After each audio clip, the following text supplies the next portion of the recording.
The next issue I see in this code is that our component is a little bit too concerned with making HTTP requests. For example, it knows about the abort controller, which is purely about HTTP. It's about canceling requests, right? Our component also knows about the request methods like get, post, patch, and delete. It also knows about our endpoint. And this endpoint is repeated in many different places in this component. So our component is like a chef who's also responsible for shopping the ingredients. Typically at a restaurant, a chef should not be concerned with shopping. They should only focus on their primary responsibility. By the same token, our component should only focus on its primary responsibility, which is returning some markup and handling user interactions at a high level. So to improve this code, we should extract all the logic around making HTTP requests into a separate service. This allows us to separate concerns and make our code more modular and reusable. Potentially, we can reuse that service in other components. If somewhere else we need to fetch the list of users, we can reuse our service. We don't need to repeat all this code somewhere else. So here in the services folder, let's add a new file called user-service.ts. And by the way, here we could also use the camel notation. It's a matter of personal preference. So user service. Now here first we import our API client on the top. Then we create a class called user service. In this class, we're going to have methods for getting all the users, creating a user, updating a user, and deleting a user. Now finally, we're going to export a new instance of this class as a default object. So export default new user service. Okay. Now here we're going to add a method called get all users.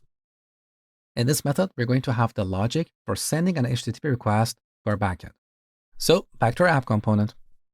Here in the effect hook, I'm going to grab the first line where we create an abort controller and paste it here. Now, we also need to grab this piece of code where we send a GET request to the user's endpoint. So I'm going to copy this and paste it into our service. Now here we need to have access to the user interface. Now the proper place to have this interface is in this file because this is where we have all the functionality for working with users. So let's go back to our app component and grab the user interface and move it into our service. Now, because we're going to use this interface in our app component, we need to export this from this module. Now, the error is gone. So here we send a GET request to our user's endpoint, and this returns a promise. Now, we can return this promise right away. And with this, we can go back to our app component. Now, here we have a compilation error on user. So let's press Command and period on Mac or Control and period on Windows and import the user interface on the top. Okay. Now, from the same module, we should also import the user service. Okay. Now, instead of API client.get, we're going to call user service.get all users. So we don't have to worry about passing a signal. We simply tell the service, give me all the users. This returns a promise. Then, just like before, we set the users and set loading to false. Now, there's a tiny problem here. In this implementation, we need access to this controller object. Now, this controller is purely about making HTTP requests. We don't want to export this from our user service module. This is part of the implementation detail. As a metaphor, think of a remote control. A remote control has a complex logic board on the inside, but as a user, we don't have to worry about that complexity. We simply work with the buttons on the outside. Those buttons hide the implementation detail, right?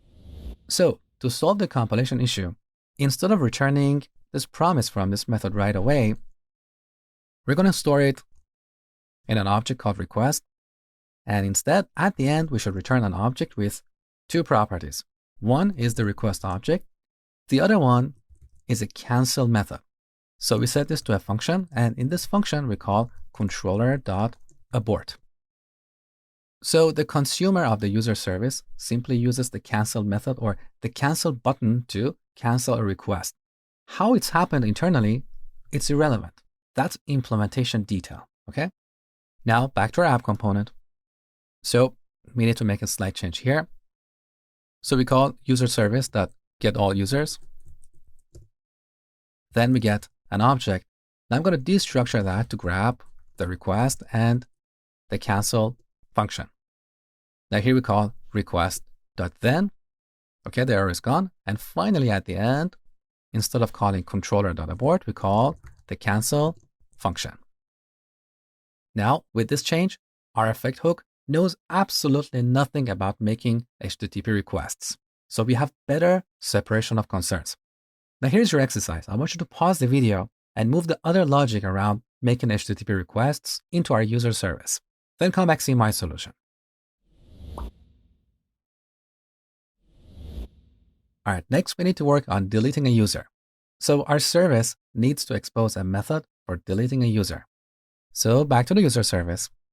Here we add a method called delete user, which takes an ID as a number.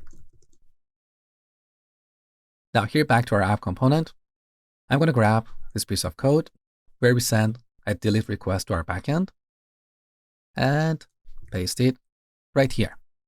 Now we should change user.id to the ID. Next, we should return the promise from this method. Now back to the app component. Here we call user service .delete user and pass user.id. As simple as that.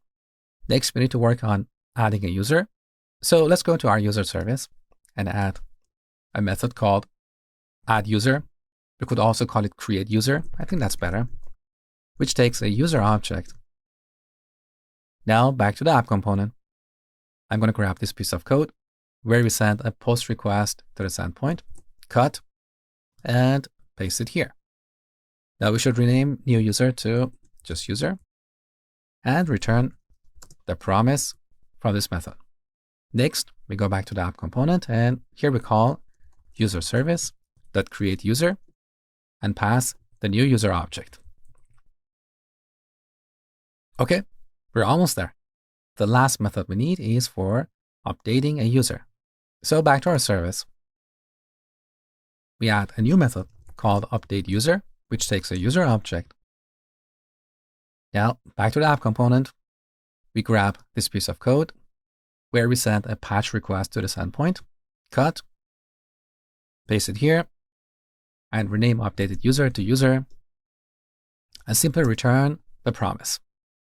And finally, we call user service .update user and pass the updated user. With these changes, we have better separation of concerns. Our code is more modular and reusable, so we can reuse our user service anywhere we need to get users, create them, update them, and so on. Now, one more thing before we finish this lesson. Back to the app component, let's go to the top. Look, we no longer need to use the API client because all the interactions with our API is done through our user service.